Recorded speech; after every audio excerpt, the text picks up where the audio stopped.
So, hi, I'm going to talk today about something that has been with me for probably since childhood, and that has been um, procrastination.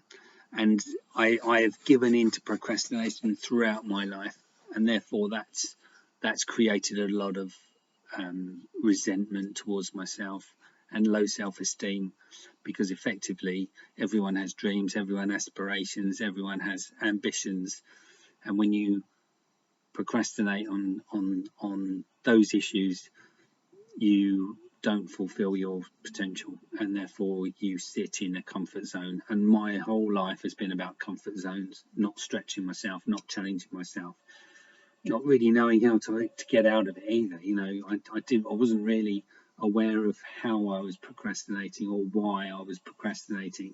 And for me, procrastination was not about laziness. I could be honest with myself and say there are times when I don't really feel like working, but actually most of the time I'm a hard worker.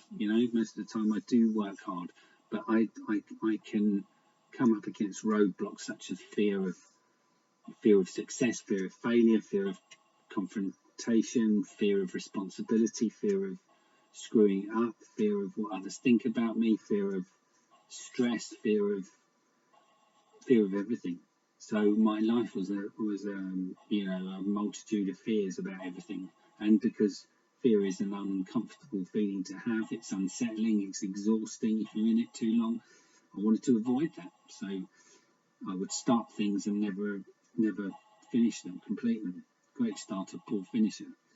So I had to start getting honest with myself, and one of the best ways of um, trying to program yourself to overcome the procrastination is to remind yourself when you did, what happened, what was the result, how did you feel. And one of my biggest lessons was I did a comedy course, and it was something that I initially wanted to do as fun. There was a little bit of fear about actually doing it, but it's something that people kept saying to me, "Oh, you should be on stage and stuff." I never really took them seriously, but I did want to see if that was something for me. I didn't know how I would feel when I did it, and that's what I wanted to experience. So anyway, I'm down at this comedy course, starting the first day, and within the first hour, the guy who's teaching us, a comedian himself, a stand-up comedian, he says to us, at the end of this course, you are going to get up in front of everybody in a pub, and you're going to do a 5 to 10 minute set. So this is where we start, and straight away, my head projects into that last part of the course, because I didn't imagine that would be something that we'd be doing. I didn't think that we would be getting up on stage in front of people on our first course. So I can still feel now how uncomfortable that was, and the terror. There was literally terror. And when I'm in that frame of mind, when I'm in that much terror, I find it so hard to absorb information, and also, stay present. And when you're doing a course and you're learning about how to set a joke out, there is a process, and also, you want your joke to be funny, and some aren't, some are. So every comedian has a joke that they think's funny, but actually when they tell it, the audience doesn't laugh. So you don't know until you've done it if it's going to be funny. But we had it ourselves to run these jokes past first before we got up on stage. So at least we had a sort of filter. But anyway, all of that stuff I was being taught. I wasn't quite as present as I needed to be, because I'm still thinking about having to get up in front of people. And I'm sure I'm not the only one. So it comes to the evening. We've done the 2 day course. I've got a script that I've done, I've worked on. I'm not entirely comfortable or confident with it, because I'm still in fear about getting up in front of people, and I'm terrified. I'm probably about fifth. There was probably about 10 to 12 of us, and I was probably about fifth to go up. So I wasn't the last, but I wasn't the first. And when I walked up towards that stage, I was still in that terror. And it's a live audience. It's a pub. So I go all the way up to the stage, and I turn around, and suddenly all the fear leaves me, and I'm like, oh my God, this feels great. This feels comfortable. The fear isn't there anymore. So I relax, And then I realised that actually, where I can't remember the script. I can't remember because all the jokes are supposed to lead into the other one. So there's like a chain, and you're supposed to link all those together. And of course, I certainly go a bit blank. So even though I'm really comfortable, and I've managed to sort of overcome the terror of facing everybody, I now can't remember some of my scripts. But it doesn't matter. It was recorded. My girlfriend at the time, she recorded it, and it's up on YouTube. And yeah, it's not a great set, but I remember feeling overwhelmingly grateful and honoured to have committed to doing something for myself and doing it, and seeing that actually the result of it was such an enriching, nutritional, creative gift to myself, and one that I will always remember. I won't always do that. I don't think I will always embrace something as much as I did that task, and to do it and to feel that sort of personal satisfaction, and the feeling that you did something that was nurturing, and it gave so much to my character after that, because I just thought, I can do these things. It's not as bad as it's never the fear. The fear that I'm always telling myself is that something's going to be done, or something's going to go wrong, and it invariably doesn't happen. So another thing is to sort of progress, and to take action even when most of you is saying don't do it. So I did that. I completed it. It wasn't funny. Well, it was funny in places. The things that I managed to make people laugh, there wasn't much, but it didn't matter.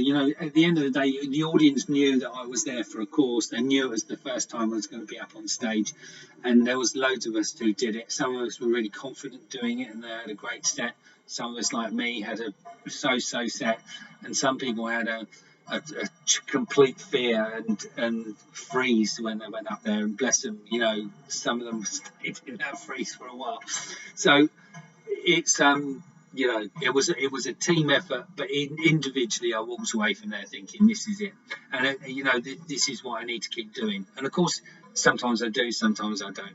But anyway, my tips for overcoming procrastination, because procrastination is about telling yourself you're fearful of whatever it is, and don't do it. But invariably, when you don't do it, you think that you're doing the right thing. It feels good that you're not doing it today. You're putting it off tomorrow, and you feel satisfied with that. It's a nice feeling, but it lasts for seconds before your critical parent comes in, and then that overwhelming feeling of, oh, here we go again. This is, are you doing it again, Martin? You're not doing something. This is, well, we're unfulfilled again. I'm not satisfied. And here we are in this comfort zone, and we're not doing anything. We're not progressing. We're not going to achieve our dreams by doing this. So that initial thought of procrastination is good. This is the right thing to do, but actually it's very soon followed by all that low self-worth stuff. So try and remember that. So the first thing I would do, I would embrace the thing that you don't want to do most today. So if you wake up, you've got a list of things to do. What's the thing you don't want to do? Do that first, whatever it is. If it's the one that's bringing you the most stress, then it needs to happen as quickly as possible. Get it over with, because then the rest of the day will be nice, or nicer, easier. Second thing I would do is try and sort of if you've got something that's like a project that's really overwhelming, so it's a big project. So procrastination for me would be about being overwhelmed as well. So if the project was sufficient enough, and that it was going to take some time, I wouldn't do any of it. So I've learned now that if there is something that needs to be done, break it down into manageable segments. So, what do I need to do first?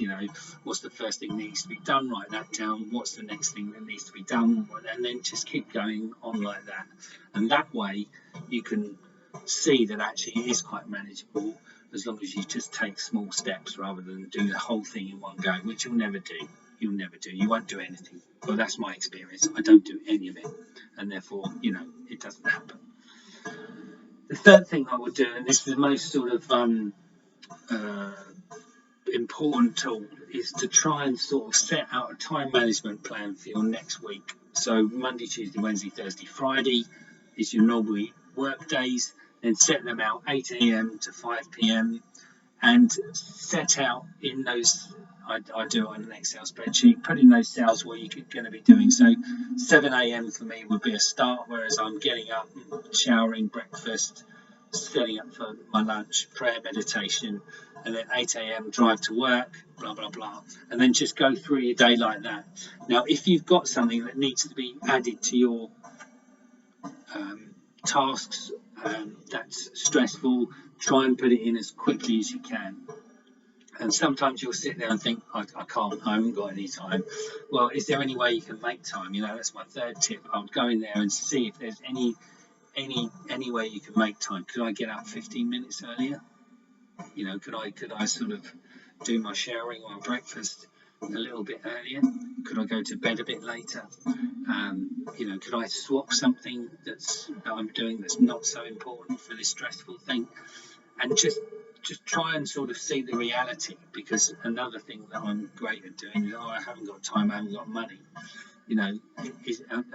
Is your incomings and outgoings, are they up to date? Are you writing down what's coming in? Do you know what your balance is? Because a lot of the time I'll say to myself, well, I haven't got the money, but actually I might not have that money today, but I might have it on Wednesday. Do you know what I mean? So all of this stuff can really sort of overcome any of those negative thoughts.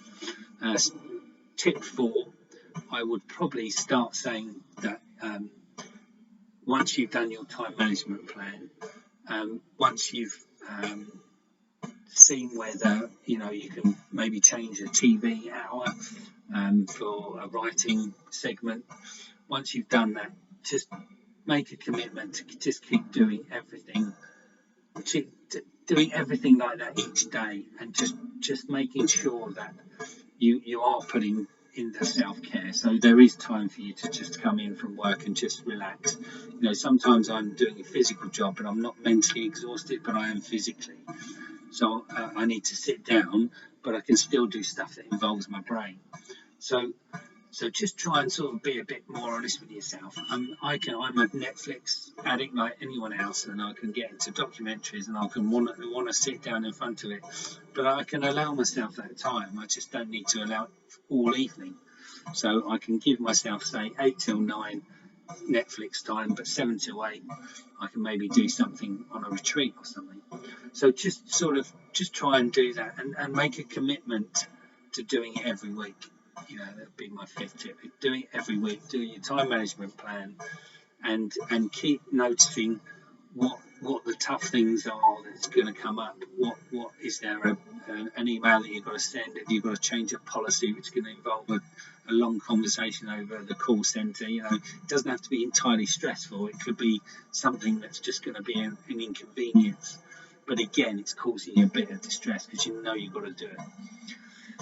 So I hope that's been of use. I'm going to do a blog on the website as usual, and if you want help with anything that involves overcoming any of your fears or any of your low self-worth behaviours or attitudes, then send us an email, martin@becomeunstuck.co.uk, and let's get a call together. Anyway, have a great week.